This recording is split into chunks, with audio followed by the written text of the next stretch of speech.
2 கார்கள் சம்பந்தப்பட்ட விபத்தில் 2 உயிரிழந்தனர், 6 காயமுற்றனர். இச்சம்பவம் தைப்பிங் சாங்காட் ஜெரிங் அருகில் மேற்கு கரை துரித நெடுஞ்சாலை 262.5வது கிலோமீட்டரில் மே 24ஆம் தேதி வெள்ளிக்கிழமை இரவு நிகழ்ந்தது.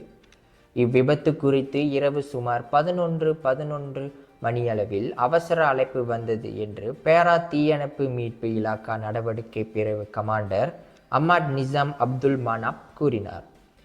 காரில் 2 மூத்தவர்கள் 3 பிள்ளைகள் இருந்தனர். இவர்களுள் மூத்தவர்கள் 2 சம்பவம் நிகழ்ந்த இடத்திலேயே இறந்தனர். பிள்ளைகள் 3 காயமுற்றனர். மற்றொரு காரில் 2 மூத்தவர்கள் 2 பிள்ளைகள் இருந்தனர். இவர்களுள் மூத்த பெண் பயணி உயிரிழந்த நிலையில் மற்றொரு மூத்த பெண்மணியும் 2 பிள்ளைகளும் காயமுற்றனர்.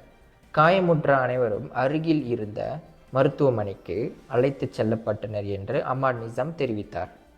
இந்தியர்களின் இதய குரல் மக்களோசை.